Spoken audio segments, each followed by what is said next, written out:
The call came at 3:17 p.m. on a Tuesday afternoon while I was reviewing architectural plans for the new Williams Hospitality Resort in Carmel.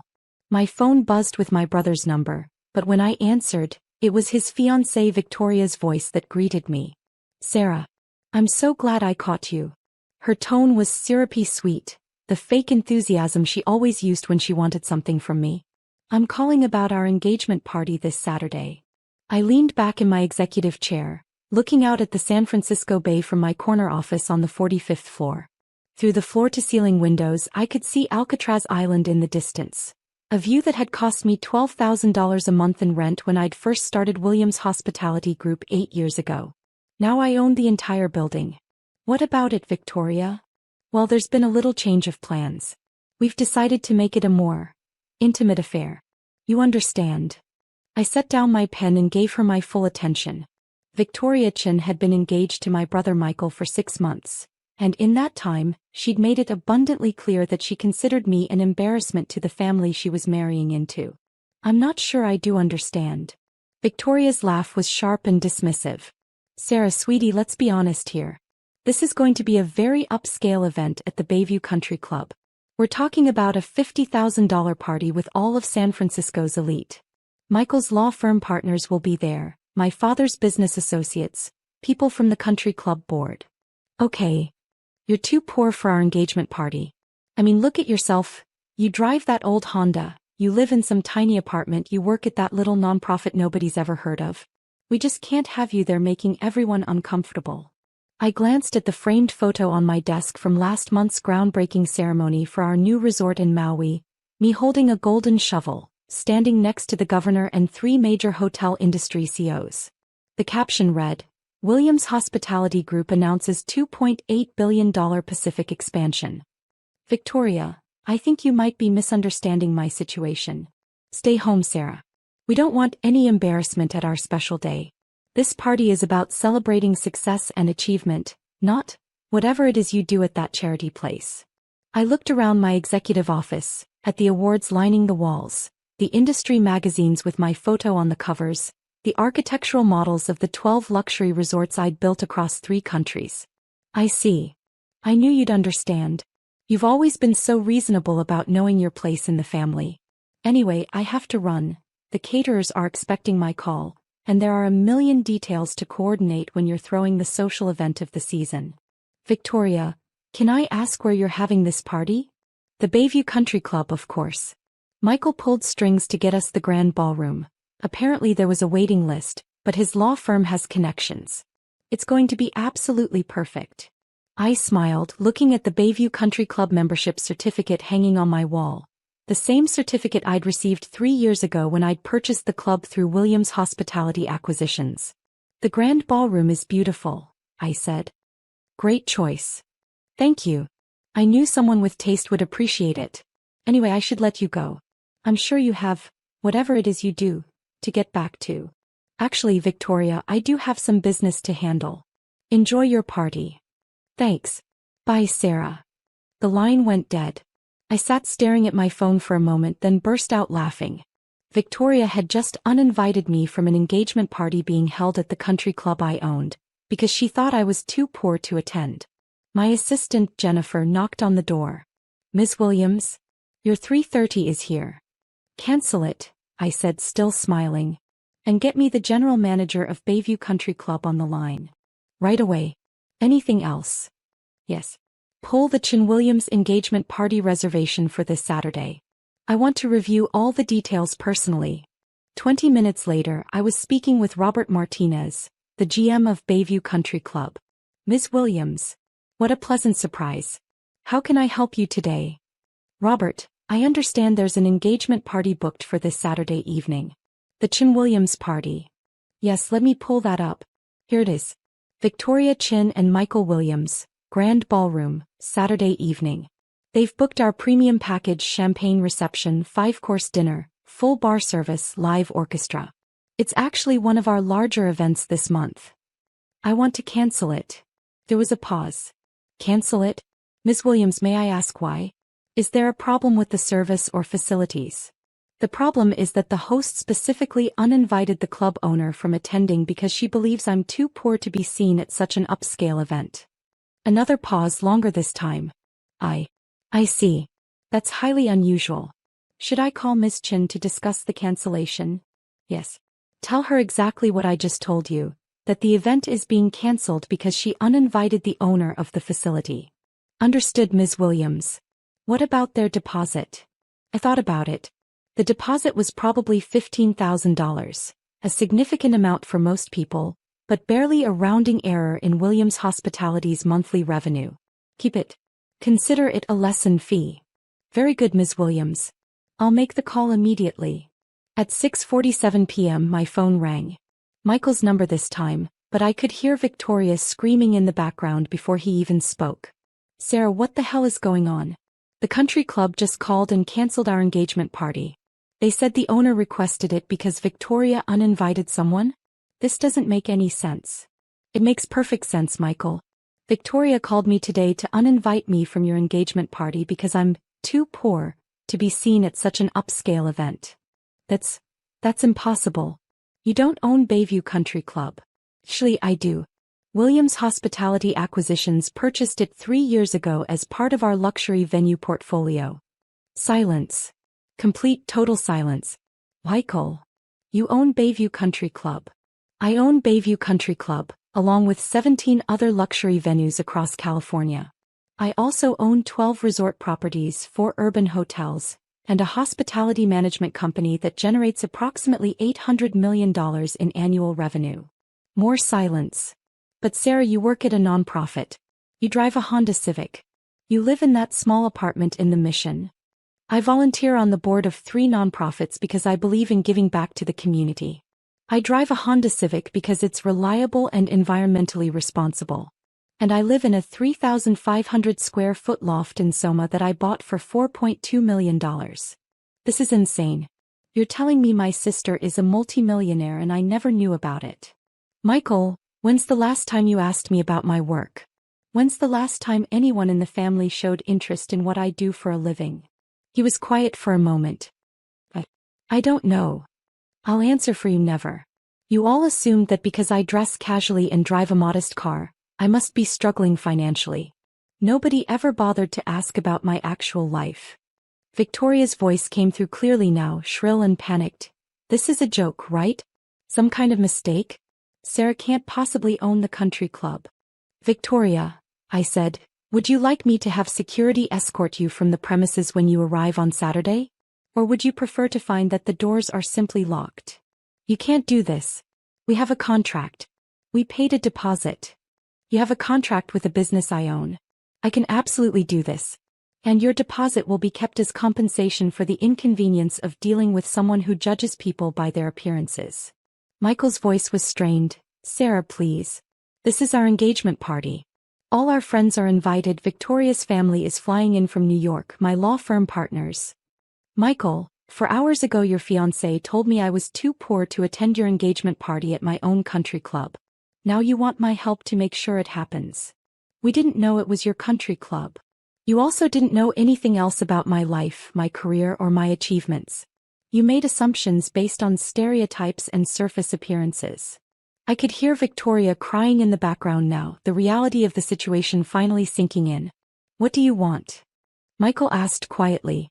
I want you to understand that success comes in many different forms, and just because someone doesn't flaunt their wealth doesn't mean they don't have it. We understand that now. Do you? Because this isn't just about the money, Michael. This is about the fact that for 8 years, your family has treated me like an underachiever while I was building one of the most successful hospitality companies on the West Coast. We didn't know. Because you never asked. You made judgments and stuck with them, never bothering to look deeper. My other line was ringing. Probably another property manager calling about one of the evening events at our other venues. Michael, I have to go. I have a business to run. Multiple businesses, actually.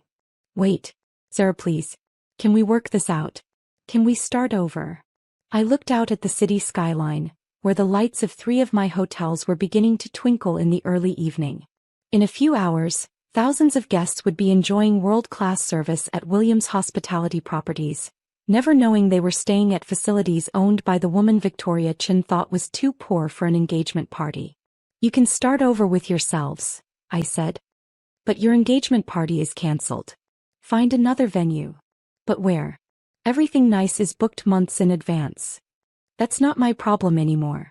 You wanted an event without me there, so now you have one, no event at all."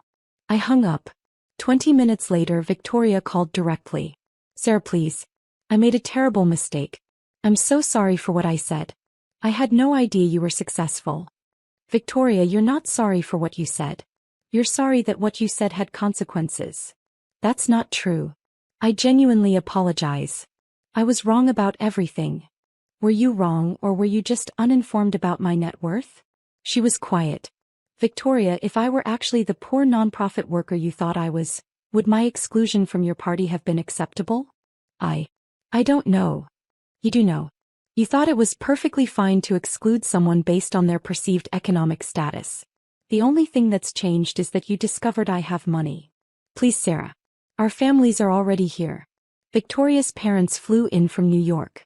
Michael's law partners are expecting to attend. This will be humiliating. More humiliating than being uninvited from my own brother's engagement party because I'm supposedly too poor to be seen there? "We'll make it up to you.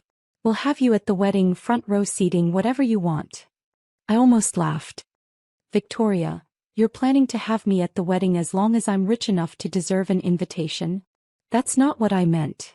"That's exactly what you meant. And here's the thing, I don't need your approval or inclusion. I have a successful business, meaningful work, and relationships with people who value me for who I am, not what I'm worth." "But you're Michael's sister." "Yes, I am.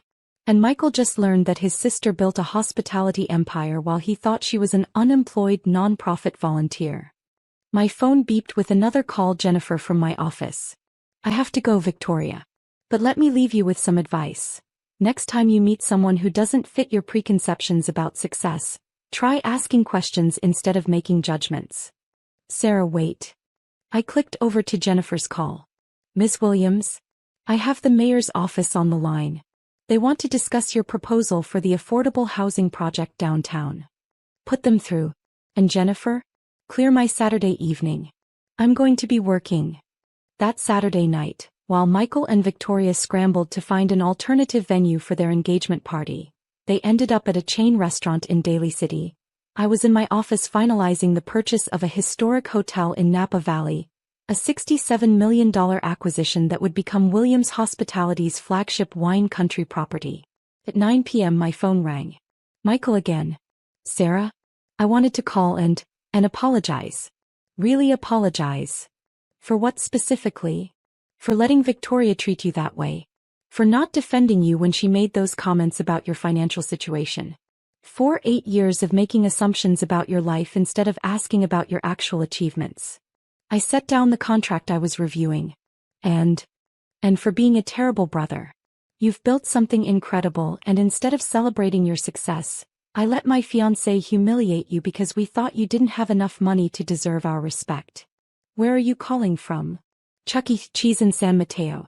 It's the only place we could find that had availability tonight."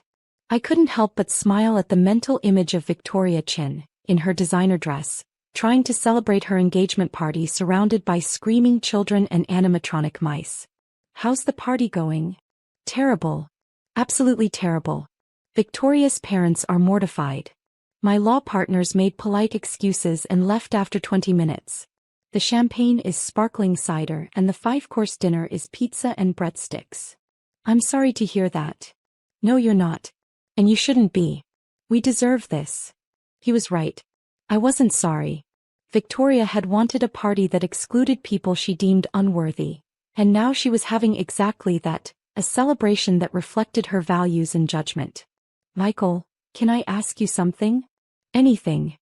Do you actually want to marry someone who judges people by their bank account balance?"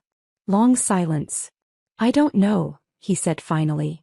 "A week ago I thought Victoria was sophisticated and discerning. Now I realize she's just shallow and cruel. That's something you'll have to figure out for yourself. Will you help me understand what you've built? I want to learn about your business, your success, who you really are instead of who I assumed you were."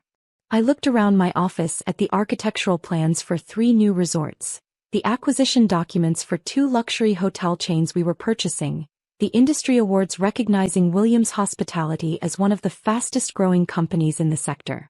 I'd like that, Michael. But not because I need your approval or validation.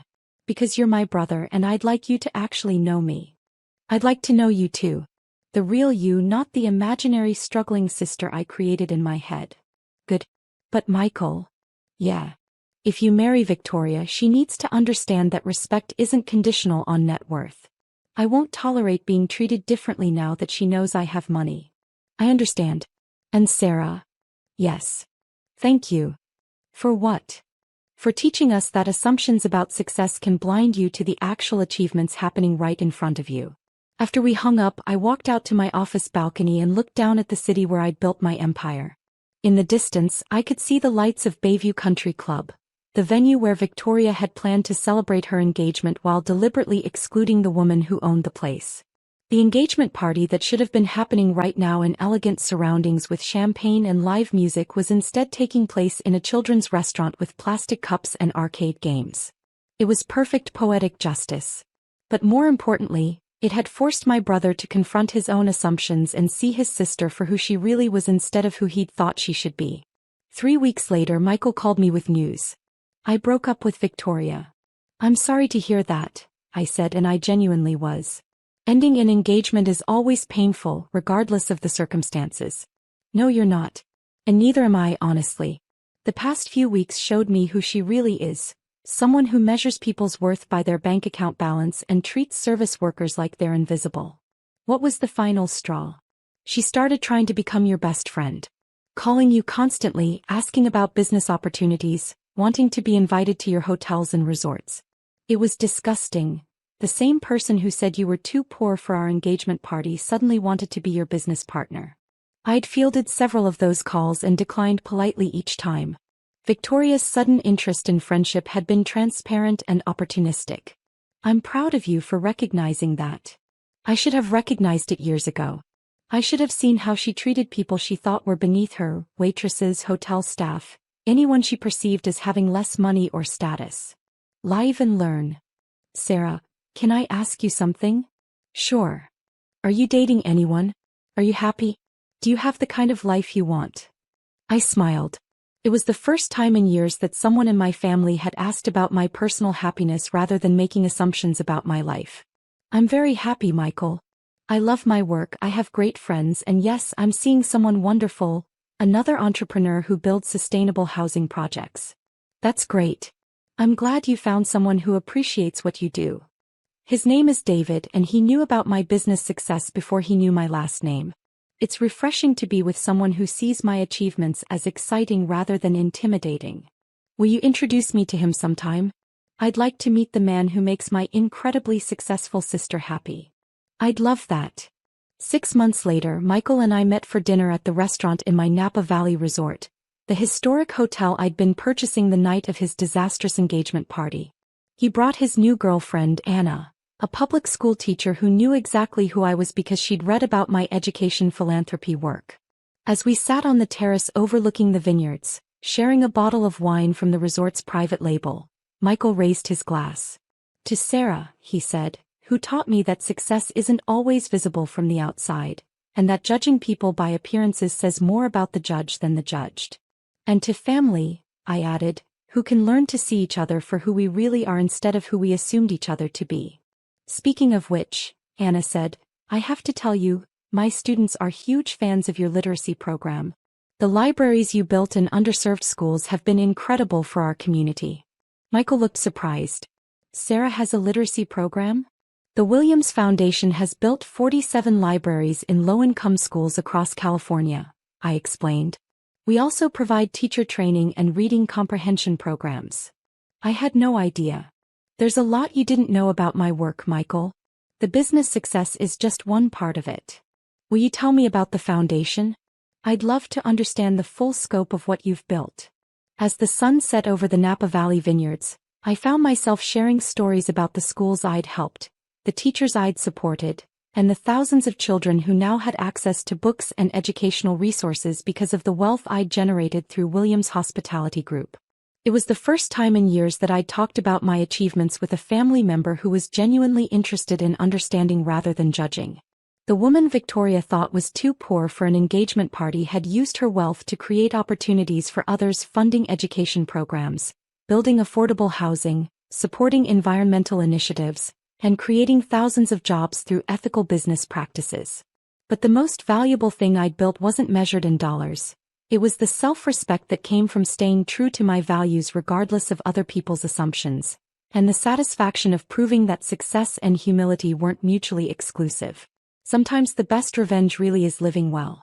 But sometimes, if you're very fortunate, living well becomes the foundation for healing relationships and helping others understand that worth isn't determined by wealth, but by character, contribution, and the courage to build something meaningful in the world.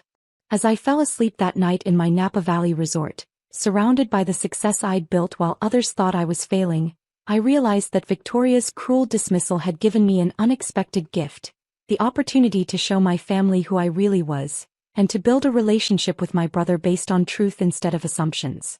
The engagement party she'd ruined had become the beginning of something much better: a family connection built on genuine respect and understanding, rather than judgments about bank account balances.